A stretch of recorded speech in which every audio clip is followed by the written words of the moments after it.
Isang umaga at tanghali at gabi po sa ating lahat dyan sa Pilipinas at sa buong mundo guys. Ito na naman tayo guys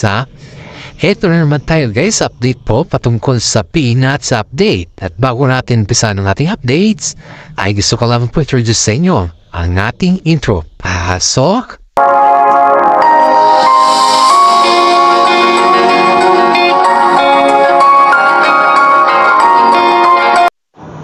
Okay, dito na tayo guys. Ito na yung bago nating update patungkol sa Kim Pao.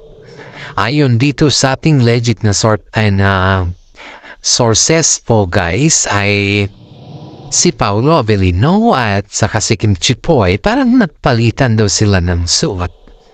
I mean is, yung damit ni Paolo Avellino ay sinusuot na rin pala ni Kim Chiu. Yun daw yung pansin nila. Habang pinaplex pala ni Kim Chiu yung pag-make-up kay Paolo Avellino guys. Yun po yung kanya sa Instagram na kung saan po ay flinex ni Kim Chiu dun na sobrang luwang yung kanyang damit. At yung luwang na kanyang damit halos kitang-kita mo yung size niya na kay Paolo Avellino yun. Ayon pa dito guys is ng isang araw daw na mataan daw si Paolo Avellino na ginamit niya yung damit na yun, yung t-shirt na yun na kung saan po ay yun yung ginamit ni Kim Chiu habang plineplex na po si Paolo Avellino na minamake-upan niya. Kaya nakikita natin dito guys na kung ano na naman ng mga kaganapan ng dalawa na sobrang kilig yung mga netizens sa kanila. At higit sa lahat guys, sobrang supportado din ng mga netizen dahil sa kanila ay alam naman din natin na ang mga netizen po ay sila po yung bibigay sa kanila ng kasiyahan sa Kim Pao. Ngayon guys, itong pinag-uusapan ng mga netizen kung bakit okay lang daw kay Paolo Avellino na gamitin yung or isuot ni Kim Chiu yung kanyang t-shirt. Well, in fact, sa atin guys, sa ating sarili kong opinion to, ay okay lang naman. Kasi nga, magkarelasyon naman sila eh. Hindi siya nga lang sila how much more sa mga ganyan na damit, diba? Tayo sa atin dito guys is hindi naman mahirap na tanggapin or hindi naman masama na gamitin niya as long as na konektado naman si Kim Chiu kay Paolo Avellino. At hindi lang po yan guys. Siyempre, husband and wife to be ng kanilang turingan. Kaya makikita mo dito kung ano yung sinasabi ng kanilang puso or kung ano yung tibok ng kanilang puso. Hindi naman natin pwedeng ibawal yan. Kung mismo sila ay gustong lang ipagamit yung kanilang gamit sa isa't isa. Lalo at nag-ask naman sila ng permission. Sa higit sa lahat guys is malinis naman si Pao. Okay lang naman yan kay Kim Chiu dahil naiintindihan naman ni Paolo yan kasi si Paolo naman is understanding yan eh. Very gentleman at very understanding. Kaya wag na nating gawing issue yung private na gamit ba kasi kung personal naman nila na gamit, okay lang naman yan kasi sila lang naman na dalawa as long as nagagamitin ng mga iba yan, yun yung masama. Diba? Kaya nga po, tinatanong tayo ng mga netizen at saka mga ibang fans ng Kim Pao kung yung ba daw na damit is couple daw sila. Siguro guys, pwedeng maging oo at pwedeng maging hindi dahil hindi naman natin nakita sila na nagkaroon ng gano'n na t-shirt na couple eh. Nakita man natin sila pero individual na picture kasi yun guys. At ayon din dito sa ating legit na sources ay parang nag-iisa ng dawata yun na t-shirt nila. Nag-iisa lang na t-shirt at yun ay kay Paolo. Pwede man i-confirm ni Paolo yan kung hindi totoo at pwede naman yung i-confirm kung totoo, diba? Nasa kanila po yan guys. Ina-update na po natin dito yung kaganapan. At saka sa mga disclaimer guys sa mga disclaimer sa ating mga videos, sa ating mga updates, ay ito po ay nasagap lang natin sa balita sa mga legit na sources natin. Kung hindi naman, kung wala namang katotohanan, pwede naman i-confirm ni Paolo Avellino at kung may katotohanan naman, pwede naman yung i-confirm. Decision na po nila yun, okay? Sa mga disclaimer lang po dyan guys, yun na po yung atin. Ngayon guys, ito yung tanong nila sa atin nilang isang vlogger ng Kim Pao. Ayon dito kay Madam, na tanong niya kung lahat ba ng mga gamit ni Paulo ay nasa bahay, nasa apartment na daw ba ni Kim Chiu. Ayon din dito sa ating legit na sources guys, some of the things ni Paulo Avellino ay nasa apartment daw ni Kim Chiu if the time na yung medyo early daw yung kanilang pag-jogging, yung pag-exercise for short. May mga things daw po dun si Paulo Avellino at we don't know kung anong klaseng things meron siya. Basta as best alam natin lang po ay yung may magagamit si Paulo Avellino dun. Yun po yung sagot dun sa message ni Madam at ito naman yung another comment na kung saan po ay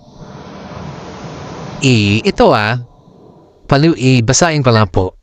Ito yung kanyang comment na totoo ba na may engagement ng Kim Pao? Bakit wala pang nakalagay na long table sa kanila kung kailan yung date?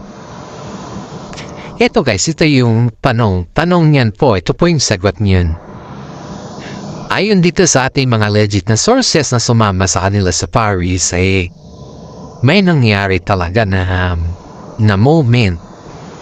At yun ay hindi nila ma-confirm kung ano engagement ba yun, simple engagement, or just only celebrating the Christmas or New Year ata with them, with the other staff. Pero may mga nakapagsabi po na hindi man nalantad na may naganap na engagement dun. Pero sa katunayan daw, may naganap talaga pero sekreto lang. At hindi daw nila namalayan na iyon pa ay blinag pala ng mga vloggers na. Kasi may mga kasama daw kasi sila na nag-blind items patungkol sa kanila mga engagement na nangyayari. Pero ang mahinala na mga iba kasi nandun din yung staff na yun na kasama nila Paulo Avellino at si Kim Chiu ay si Kim Chiu po ang may engagement. At which is, may mga kasama din silang nagsasabi na oo, ganun. Pero hindi kasi po nila kino-confirm na po na sila yung naka-actual dun sa engagement. Yun po yung ayon dito sa ating legit na sources. Pwede naman nilang i-confirm yan kung totoo at pwede rin din nilang i-confirm kung hindi. Yun po. Ito naman sa susunod na naman na question sa ating guys is si Mami ni Paulo Avellino, totoo ba na pinagluto na si Kim Chiu? Yes, that's true. That is confirmed also. Wala nang panong-panong kay Paulo Avellino at wala nang kwan dyan kasi confirm po yan. That is a positive and that is a confirm. Kasi there was a time daw, ayon dito sa ating legit na sources, and I saw also guys na itong si Kim Chiu pumunta sa Baguio in which is parang yung recipe yata ni Mami ni Paulo. Yung, di ba pag sa Baguio ka kasi may mga other tradition food. Even though, basta yung pag-welcome sa bisita kasi doon ay may pinatawag silang or may pinapakain sila na traditional food. Yun po yung itag sa amin. Yun po. At saka yung itag niyon guys is yun po yung naluluto lang ng smoke para siyang smoke fish, parang gawa ng smoke fish na gano'n. Yun po yung kwan dito guys, yun po yung parang point dito guys. Kaya confirm po yan guys, na confirm po yan na yan po ay pinagluto ni Mami si Kim Chiu nung dumating siya sa Baguio. That is confirmed. At ito pa yung tanong rin ni Ate patungkol sa kung boto daw ba si Ate Lakam kay Kim Chiu. Ang daming mga question dito guys na basahin ko at pwede natin sagutin to guys. Yung sinasabi po nila na boto si Ate Lakam, of course, totoo din po yan guys kasi based dito sa ating mga legit na sources, medyo move po ko. Based dito sa ating mga legit na sources guys is si Ate Lakam daw ay suportado sa tambalan ng Kim Pao at hindi lamang po suportado kundi masyado daw siyang nababaitan kay Paulo Avellino. Si Paolo daw kasi guys is isa siya sa mga lalaki na hindi mo siya maihindian. Dahil yung ugali daw kasi ni Paolo ay mas sigit pa sa mga lalaki na nakikilala daw niya sa showbiz. And that is finally true. Kasi sa mga kasama ni Paolo na staff or nakasama nila sa mga project nila ay kinukonfirm din po nila yan na totoo yung balita. Wala yung halong plastic or wala yung halong kagarboan. Pero ang pag-explain or ang pag-describe nila kay Paolo guys is isa siyang mabait na tao at alam niya kung saan siya galing, and yun po yung na-appreciate ng mga netizen at sa mga iba na lahat po ng galawan ni Paolo ay maririnig mo na mabait at gentleman siya. Kaya sa ating lagay naman guys is boto naman si Ate Lakam kay Paolo para kay Kim Chiu. Kasi nga po pati rin po si Kim Chiu ay botong-boto rin kay Paolo Avelino. Hindi man nila aminin niya pero that's true at konfirmado yan sa mga kanilang mga galawan. Todo naman, yung sunod na tanong, may galit ba si Ogie Diaz kay Kim Chiu? Paki-confirm naman kasi hindi kasi nagre-reply si Mr. O kaya siyempre mahirap naman at hindi naman niya talaga siguro nire-replyan niya kasi siyempre hindi naman siguro galit kung ano man. Paki-as naman po. No. Para sa akin guys, wala namang galit si Ogie Diaz kay Kim Chiu at saka wala namang galit si Kim Chiu kay Ogie Diaz. Kasi ayon naman dito sa vlog ni Ogie Diaz ay sabi naman ito na wala naman tampuhan yung dalawa. Dahil kung ayaw lang naman ni Kim Chiu na magpa-interview sa kanya, ay karapatan naman ni Kim Chiu yun bilang isang actress o bilang isang i-interviewin. Kasi pag ikaw naman ay sa pilitan na mag-interview ay iyon po ay pinagbabawan ang ating salikang batas. Kaya ang sabi naman ni Ogie Diaz dito guys, napakaklaro at direct to the point naman na wala namang galit na mamagitan sa kanila ni Kimi. Kung saan lang po ay yung ayaw lang talaga at hindi pa ready si Kim Chiu na magpa-interview sa kanila. Well, in fact naman guys, na alam naman din natin na si Ogie po ay pinakatanyag na vlogger at director, manager at sikat yan. Lahat ng kanyang mga bilad ay may katotohanan at lumalabas talaga. Saka yung kanyang mga ang daming naninira sa kanya kasi yun nga, nabablot siya ng mga blind items. Pero yung pagdating kay Kim Chiu guys, wala namang pan yun, wala namang kahina-hinala ba. Wala namang katotohanan na yung sinasabi nila na galit si Ogie, walang ganon. Tama lang yung pagtanong nyo dahil kung iulit natin panoorin yung vlog ni Mr. Ogie Diaz, kung saan po ay nandun naman yung bakit ayaw ni Kim Chiu na magpa-interview, ay nakita naman natin dun at maririnig natin naman dun kung ano naman yung sinabi niyang positibo kay Kim Chiu. Kaya tayo guys, wag nating gawing negatibo yung ayaw ni Kim Chiu na magpa-interview sa kanya or may galit ng dalawang actor or actress. Sa showbiz kasi, wala naman kasing sapilitan dyan as long as pag nasa teleserye ka, yun yung may sapilitan. Pero yung mga interview niyan guys is may tinatawag tayong privacy natin. Kung ayaw natin, karapatan natin yun na magpa-interview.